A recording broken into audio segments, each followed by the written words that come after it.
kalau teman-teman nanti lihat cuma satu, makanya mungkin belum ada. Cappuccino harusnya 2 shot espresso, ya, dengan susu dengan tambahan susu yang dipanasin, foamnya. Biasanya kalau apa namanya di kafe itu biasanya cupnya dia akan lebih gede, seperti subdul, seperti kurang lebih ini, dan itu akan lebih besar kalau cappuccino, ya. Ya, kenapa lebih besar daripada latte? Karena susunya lebih banyak dan dia harus pakai double shot espresso. Di situ 60 ml, 50 sampai 60 ml. Berbeda dengan latte. Kalau latte dia cuma pakai 1 shot.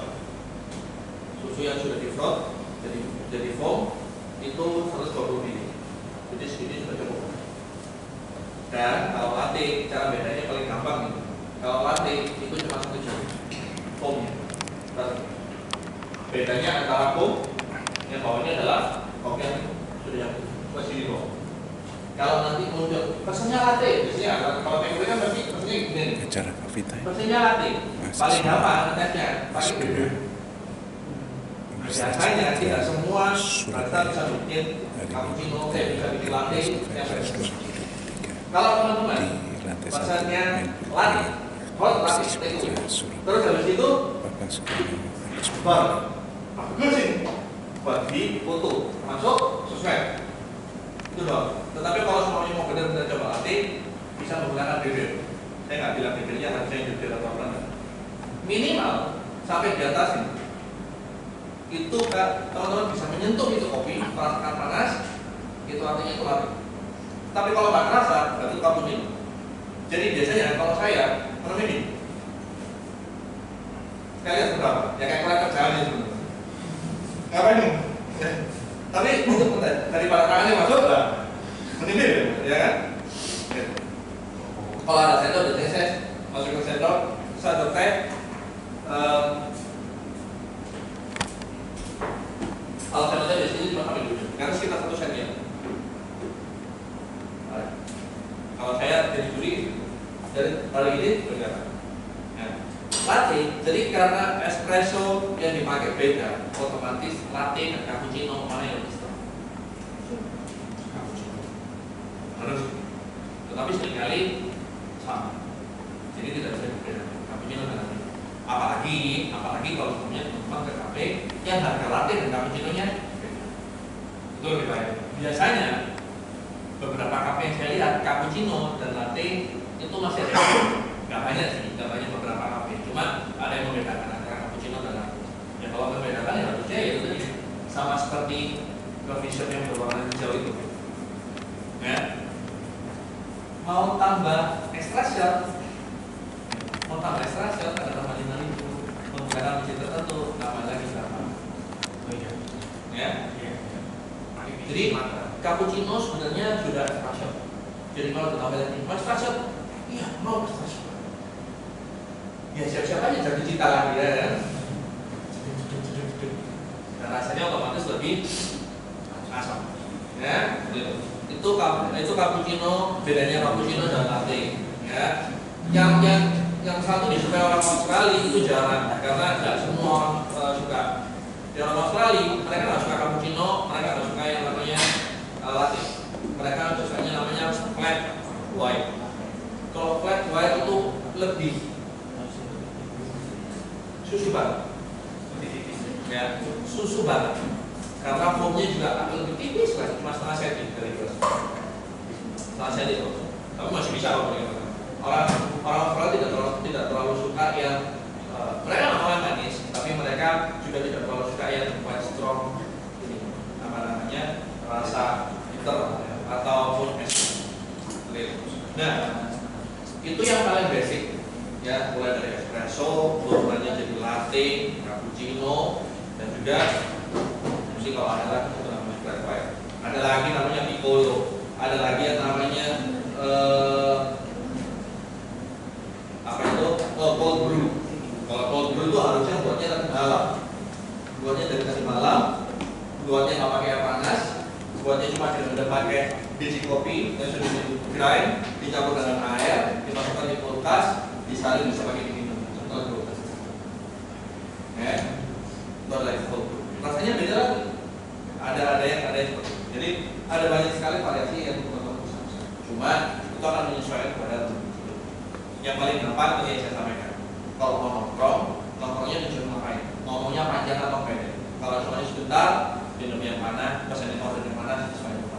kalau kira-kira boleh bakal lama masalah ini.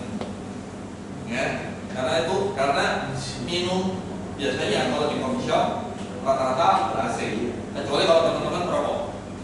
Ada coffee shop yang memang outdoor, it's okay. Suhunya akan suhu panasnya akan masih bertahan bisa lebih panjang. Tetapi pada saat teman-teman tidak merokok, ruangannya ber-AC, minuman itu akan kedingin. Kalau minuman kedingin, otomatis minuman itu akan bisa lebih cepat panas. Jadi mending pesannya yang ya, itu mungkin yang bisa saya sampaikan. Oh ya, nanti sambil nanti teman-teman mau coba untuk menikmati bersama, itu disitu ada steak, teman-teman bisa ambil, ngobrol silakan dari mandiri. Ya, nanti kalau teman-teman ada yang mau sambil pesan kopi atau ada yang di sini nggak bisa minum kopi? Satu, cuma satu, dua, tiga, empat, lima. Oke. Kalau minum soda bisa? Soda juga kan? Oke. Kalau teh bisa? Oh dikit ya? Jadi cuma minum air aja? Oke. Ada air besok kita pernah. Tapi kalau nanti mau nyoba, nggak apa-apa. Ya, nanti kalau mau nyoba, kita akan buatkan buatkan yang campuran dengan beberapa sirup. Jadi sedikit lebih light, ya, mungkin nggak sampai rasa kopi banget, ya. Boleh coba. Oke. Mungkin ada yang mau ditanyakan selama ini kalau ke coffee shop, yes? Aku mau tanya, kalau misalnya untuk mengetahui dari rasa kualitas kopi ini itu enak atau enggak itu dari apanya ya? Apa lebih asam atau lebih nggak ada asamnya, itu bagaimana cara mengetahui kalau itu emang kualitas kopi enak gitu? Oke. Kopi enak atau tidak enak sebenarnya bisa kelihatan dari yang pertama, biji kopi. Biji kopi itu bisa kelihatan. Teman-teman kalau ke coffee shop, lihat grinder yang ada di bar. Di coffee shop yang cenderung menjual minumannya itu lebih banyak campuran, artinya campuran susu, campuran es dan sebagainya. Lihat aja biji kopinya. Biasanya biji kopinya itu mirip dengan muka kita kalau nggak mandi 3 hari. Minyak. Itu biji kopi kalau digiling yang sudah minyak itu ya, itu digiling, dijamin rasanya hanya akan muncul rasa doang. Karena apa? Karena rasa kopi itu di peting itu harus tetap keluar pada saat sudah dicampur dengan sirup, dicampur dengan susu, dicampur dengan es. Kalau seumpamanya yang seperti ini, ya kan kayak baru tadi mandi tadi pagi, gitu kan, masih gini, ini dicampur dengan berbagai rasa kopinya akan sama sekali. Itu yang pertama. Jadi boleh pada kondisi kita suka yang quite strong atau enggak. Itu yang pertama. Yang kedua, dikatakan enak atau enggak, bagaimana cara tahu enak atau enggaknya? Otomatis memang harus mencoba yang tanpa gula. Kayak itu dia bilang. Kalau mau cari yang aman, cobalah pesan ice americano. Nah, dari ice americano itu nanti taruhlah mungkin sekitar 2 menit, esnya sudah mulai mencair. Coba ini. Biar dulu, dan ingat minumnya, jangan pakai lidah depan. Kita dikumur juga. Kayak seperti kita berkumur setelah kita kumur. Lalu, saya yakin teman-teman sudah pernah terbiasa, sudah pernah untuk bernafas di dalam mulut. Nafas ini. Nah, itu nanti akan terasa aromanya apa ya namanya? Lakukan gerakan itu apa ya namanya? Aftertaste. Apa ya? Ada tahu? Dan untuk ngecek diri menghembuskan nafas di dalam itu untuk tahu rasa sebenarnya aroma apa yang dapat. Aftertaste kalau bahasa saya. Aftertaste, ya. Nah, itu yang kedua. Yang ketiga, biasanya saya selalu siapin air putih untuk tahu sebenarnya rasa kopinya itu kuat atau enggaknya setelah kita minum kopi terus kita minum air putih. Oh, ada rasa manis. Oh, enggak ada rasa manisnya hilang. Jadi kurang lebih itu seperti itu. Tapi kalau dikatakan enak atau enggak itu dari kepada sebenarnya relatif. Sama seperti ditanya pengen yang paling enak di Surabaya relatif. Tetapi setidaknya itu yang paling kurang lebih gambarannya. Kalau semuanya memang kelihatan Karena coffee shop tertentu itu mereka cukup strong dalam hal aroma. Aromanya cukup kuat. Akhirnya membuat orang itu tertarik dulu untuk masuk. Nah, aroma itu kuat bisa jadi karena ada scent di store-nya ataupun memang biji kopinya cukup kuat. Ya, biji kopinya cukup kuat. Biasanya aroma biji kopi itu kuat sekali. Itu biasanya adalah aroma kopi yang barusan di roasting. Oh iya, ini agak tricky. Biji kopi yang barusan di roasting, ya itu tidak boleh juga langsung dikonsumsi karena masih ada karbon dioksida yang tersimpan itu, dan itu harus dilepas. Dan dilepasnya itu biasanya kurang lebih sekitar 2 minggu. Jadi setelah selesai di roasting dia harus dikirim dulu 2 minggu sebelum dimasukkan di packing.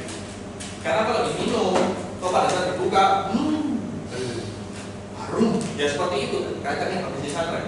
Tetapi kalau langsung dimakan, dijamin protein pasti, karena karbon dioksidanya kan mungkin langsung. Itu sebetulnya harus cari yang agak gak masalah, nggak harus apa ya. Jadi cuma hanya gara-gara apa ya, kebiasaan pasar ya. Artinya market itu kalau ke coffee shop nggak tahu kopi itu rasanya aneh. Jadi otomatis supaya pada saat masuk ke coffee shop itu kopi, otomatis pada saat dia berdiri di depan kasir dia akan pesan nyetak, nggak mungkin ya, kan yang pasti pesannya kopi. Oleh sebab itu store-nya itu dibuat sebisa mungkin pada saat membuka pertama kita stop. Ya kan, kalau perlu orang nanya buka, kita masih lewat, kita mungkin belum lewat, mungkin kita 50 meter di belakangnya baunya sudah kopi. Ya. Pada saat di depan, mau pesannya apa? Es teh manis, lalu silakan di sebelah es topinya. Ya. Jadi orang itu memang akan didrag, pasar itu didrag supaya aromatik kopi masuk dan katanya kopi. Lalu disitulah mulai terjadi masalah. Ada yang mau di upsize kah, ada yang mau di ini kah, bukan extraction kah, itu dan tadi dikatakan satu gelas bisa jadi 75.000. Ya, itulah. Ya. Nah, teman-teman kalau semuanya memang juga ada yang apa namanya berminat basic dalam kopi, sebenarnya kalau berminat itu cuannya gede. Oke. Ya, asalkan punya satu channel itu artinya biji kopi, kenalan. Kedua, punya kenalan orang yang seperti saya, nggak promosi. Seperti saya artinya bisa meracik dan tahu kopinya itu seperti apa, yang kan mana yang cocok, mana yang enggak. Dan yang ketiga, bisa membaca pasar. Yang ketiga yang paling susah di industri yang saya geluti, saya sama teman-teman ini yang paling susah sekarang itu adalah cari market analis. Itu paling susah. Kelihatannya oh coffee shop pasti rame, buka aja, belum tentu sama. Market analis itu kalau boleh dibilang ya pekerjaannya gajinya cukup gila. Karena benar-benar susah. Karena kalau hanya sebatas kuesioner, kita sebatas kuesioner, habis itu kuesioner boleh kita jalankan, kita entah itu pakai FPS, entah pakai probabilitas, ya kan? Habis itu kita eksekusi, itu sama. Karena kita nggak bisa hanya cuma menggunakan kuesioner. Kita harus lihat posisinya di mana. Siapa masa pasarnya yang sebenarnya? Kuesioner ini benar nggak? Kita sebarkan ke orang-orang dan itu target pasar itu. Dan kita nggak bisa sembarang. Market analysis itu yang kita masih ada cuma porsinya sangat kecil. Jadi sebenarnya itu bisnisnya masih menjanjikan, boleh dibilang menjanjikan, ya kan? Gak usah mengejar yang coffee shop yang berwarna hijau. Itu levelnya sudah beda. Karena mereka sebenarnya bukan jualan kopi, mereka cuma jual tempat, mereka jual servis, mereka jual kopi. Jadi mereka jual Indian, oleh kesana kan satu fatty 3 jam, 5 jam. Karena mereka butuh tempat yang tenang, untuk meeting, online, untuk itu dan sebagainya. Ini mereka enggak, ya. Karena masih banyak yang take away. Jadi masih. Oke, ada lagi mungkin mau tanya, monggo. Yes. Ini dengan kopi dan dengan itu dokter, apakah ada batas untuk seberapa banyak maksimal kita boleh minum kopi dalam sehari, karena saya agak gimana ya, kadang kopi itu sudah mulai nggak mempan untuk saya gitu. Kayak saya bisa aja minum 5 kali dalam sehari itu, tapi masih nggak kuat, saya masih tetap ngantuk sampai saya beralih ke Red Bull atau bahkan obat-obatan gitu supaya saya bisa tetap supaya saya bisa tetap bangun gitu, supaya bisa kerja. Dan karena itu teman saya dan juga bahkan keluarga saya selalu bilang itu nggak sehat, jangan kalau bisa minum kopi aja. Tapi saya pernah coba ganti ke kopi, jadi waktu itu minum kopi kayak beberapa sampingan kopi dan air gitu, dan sempat jantung saya agak kurang enak dan ke RS. Jadi saya bingung ini gimana caranya saya ngatur, apa lebih enak kopi dan batasin berapa hari, ataupun saya beralih ke tempat ke ini lain. Apakah ada jenis kopi yang memang lebih kuat dan lebih efektif dan sehat dibandingkan alternatif? That's a good question. Mungkin Pak Dokter bisa nanti bantu saya. Kalau membuat apa yang meleleh, membuat apa yang bertahan lama meleleh, mungkin nanti bisa dijelaskan dari sisi kedokteran. Tapi kalau semuanya pertanyaan seberapa banyak dan itu batas aman, sebenarnya maksimal itu kafein yang bisa diterima tubuh manusia dalam kondisi aman ya, itu akan sampai 300 mg. 300 mg itu berarti setara dengan berapa? 300 mg itu setara dengan americano mungkin 5. That's it. Jangan lebih daripada itu. Kenapa lebih daripada itu? Itu tadi pola dan beberapa ya kan. Karena apalagi donor darah aktif kan? Aktif donor darah? Nggak boleh. Oh boleh. Kalau donor darah aktif biasanya habis minum kopi, range 1 jam setelah minum kopi, donor darah cek tensi, pasti tensinya tinggi. Ya pasti kan? Karena namanya ada ini. Jadi kalau semuanya 5 hari, apalagi sehari minumnya 5, otomatis ya, takutnya kondisi jantung kita pernah berbeda. Kalau semuanya memang olahragawan masih oke, aman, mungkin. Tetapi pada saatnya yang jarang olahraga, yang kerjanya di meja desk itu akan seperti kayak geser adrenalin kali ya. Jadi kayak satu geser adrenalin. Dan itu bahaya. Lama-lama pada saat dia jatuh itu kan kayak lompat gitu. Pada saat dia tuh dipajuin ini, dia akan tambah lama melar. Nanti pada satu tempat tertentu dia sudah semakin kayak balon yang habis ditiup, terus habis itu dibuang udaranya. Dia kan tidak bisa lagi shape itu bentuk semula. Nah, lama-lama sudah lebar. Dan itu lebih lama untuk bukan. Nah, itu sih. Kalau Red Bull, saya nggak tahu. Saya dulu minum cuma nggak caranya. Karena kayak sama kafeinnya agak beda. Setelah saya pelajari karena kafeinnya agak beda. Kan dengan kafein. Kalau mungkin mau boleh. Jadi kalau apa yang bisa membantu untuk membuat lebih melek, sepertinya yang sepanjang yang saya tahu ya, itu nggak ada. Artinya itu sebenarnya adalah alarm tubuh sih. Tubuh kalau waktunya tidur aja. Artinya kita perlu mengatur pola hidup kita. Karena kalau tubuh kita sudah ngantuk, artinya sudah diminta untuk istirahat. Ya mau nggak mau. Saya pun juga kayak gitu sih. 6 bulan lalu tuh kayak pada saat saya harus maju sidang proposal disertasi, itu yang terjadi ke saya. Dimana saya tuh harus melek, pokoknya saya harus melek kayak gitu, nggak harus kerja. Tetapi entah kenapa mendekati pukul 11 malam itu mata itu sudah nggak bisa diajak kerjasama. Di depan laptop, di depan layar, ayo matanya sudah. Saya sampai ambil plaster, dia plaster ini, tetap aja saya tuh. Kan efek, ya kan?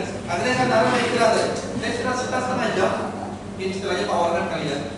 Saya istirahat setengah jam, ambil liburan, diuji, habis itu mulai kerja lagi. Cuma ternyata ada side effect-nya. Side effect-nya adalah mulai jam 1, setengah 2 itu kayak jantung saya juga berdebarnya ada. Nggak minum kopi, saya cuma minum teh. Cuma debar jantungnya nggak enak, dan akhirnya itu jam 3, besok pagi jam 6, setengah 7 sudah mulai bangun tuh justru semakin capek. Jadi artinya ingin tidur gitu. Mungkin itu yang disebut work life balance. Jadi balance, tetap harus balance. Jadi kalau waktu tidur tidur aja. Apalagi kalau sudah umurnya mulai mendekati umur 40. Kalau katanya 40 itu 8 saya udah sesuatu yang bagus. Jadi apa itu? Jadi yang mau pertanyaan pasti apa? Ya, ya. Ingat, kerja untuk cari uang. Kalau yang habis untuk berobat, ya sih. Baik, ada lagi? Belum? Ada yang mau tanya? Ada? Kalau untuk yang lambung Pak, gimana cara mengonsumsinya? Kalau untuk lambung, mengkonsumsinya sebenarnya rasanya sama yang tadi. Saya punya asam lambung yang saya punya riwayat penyakit asam lambung. Kalau tambah pernah, injeksi pernah, injeksi itu dikasih apa sih? Kalau di UGD, Ya untuk PPI biasanya. tahu kan? Jadi itu zaman saya kuliah itu sudah langganan. Kalau sudah kuliah sama awal-awal saya bekerja, itu kayak gitu. Pulang kerja sampai rumah keringat dingin, perut sakit, sudah tidak bisa bergerak. Akhirnya buat UGD, ini telah makan ini, terlalu makan air, mayones. Saya paling nggak bisa sekarang kena mayones, kubis, terus makanan yang dokter bilang tidak boleh minum susu, makanan yang asam, kopi nggak boleh. Kopi dokter bilang cuma ada nggak boleh makanan. Kopi nggak apa-apa, anehnya seperti itu. Tapi kayak kopi mayones gitu. Kalau perut kosong itu langsung. Dan kalau tanya apa yang aman minum kopi punya riwayat asam lambung, kita makan dulu. Setidaknya kasih lagi dari sekitar setengah jam. Jadi setidaknya ada yang melapisi lambung lagi. Dan itu tadi jangan pernah coba-coba biasa. Ya, sebenarnya americano ice, americano itu aman, nyaman dan tenang. Tapi kalau tetap masih mau kopi dan sedikit apa ya mengenyangkan, selam, ice latte, ice cappuccino, yang penting jangan terlalu banyak. Gula sedikit-sedikit boleh lah. Karena kadang-kadang kalau saya pun masih minum gula, saya kadang-kadang masih minum sirup, artinya kopi atau sirup. Kalau semuanya saya butuh untuk siap main.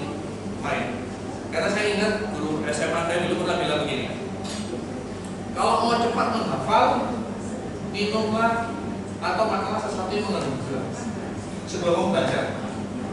Dan entah percaya, iya. Ternyata memang iya, mungkin karena energinya atau apa ya, atau itu membantu untuk kita mengingat lebih. Saya akhirnya bisa mengingat lebih banyak karena saya minum sesuatu teh atau teh hangat dan sedikit. Tapi kalau enggak perlu minum. Jadi sebenarnya aman. Cuma makan dulu. Ya, dilapisi. Jangan dilapisi sama hilang. Ya boleh. Ya, saya mau minum kopi, saya kasih bilang dari KL. Ya, nanti kasih makanannya ada sirkan dulu. Aman. Saya aman. Saya tadi pagi, saya biasanya kalau kayak gini acara gini ya, saya selalu melakukan yang namanya kalibrasi. Kalau saya kalibrasi itu saya biasanya pasti akan coba espresso itu habis 3. Nah, ini sudah harus 3 tadi saya habis. Iya, 3. Ini makanan masih di dalam ini, selamat ya. Ya nggak apa-apa, ya karena sudah biasa. Ya mungkin karena ininya asamnya sudah agak beda. Mungkin dia sudah pertama kali. Kalau perang ya apalagi saya sudah di rumah sakit. Ada lagi? Mulai? Ya, tanya kan. Kalau tadi kan ada cappuccino sama cafe latte. Nah kalau frappuccino sama mochaccino itu cuma gimmick marketing atau memang ada jenis yang lain? Kalau frappuccino sebenarnya kan itu lebih campuran dingin. Ya. Dan kalau mochaccino itu ada campuran coklatnya. Biasanya cuma itu doang. Kalau frappuccino itu biasanya campuran dengan es. Jadi seperti ya es kopi di blender kalau orang Surabaya bilang es kopi di blender dengan campuran gula atau dengan campuran aromatik yang lain. Tapi kalau itu kan sebenarnya frappuccino sebenarnya itu nggak ada pakai itu. Itu kan bawaan dari Starbucks. Awal pertama kalinya frappuccino itu pakai. Jadi itu adalah campuran dua kata, frappe dan cappuccino. Frappe itu sebenarnya adalah kalau di Italia, frappe itu sebenarnya adalah bubuk perasa. Makanya kalau nanti coba aja lah ya, pesan frappuccino. Mereka pasti akan ada bubuk yang dipakai. Lalu dicampurkan dengan kopi, dicampurkan bubuk frappe juga untuk versi frappe dan kalau mochaccino itu campuran, jadi ada espresso dicampur dengan coklat lalu dicampur. Jadi kalau dari dua itu mana yang lebih aman ya mochaccino. Cuma hati-hati ada beberapa orang yang akan dengan coklat tertentu karena kopi asam dapat ya. Lagi yang lain? Dadah. Oke, kalau tidak ada, mungkin itu dari saya yang bisa saya sampaikan untuk berkaitan dengan kopi. Yang mau menikmati kopi, monggo. Kopinya sudah jalan, di sini. Kalau ada yang mau coba dengan yang ice, akan saya bantu. Akan saya nanti sudah teman-teman sambil untuk bisa menikmati cemilan yang ada di samping. Akhir kata dari saya, terima kasih. Semoga sukses untuk teman-teman studinya lancar dan segera lulus. Ya. Lulus dengan gelar MM ya. Jangan dengan gelar BO atau OD. Kalau BO dropout, kalau OD OD. Harus lulus dengan gelar MM. Oke, thank you. Selamat pagi.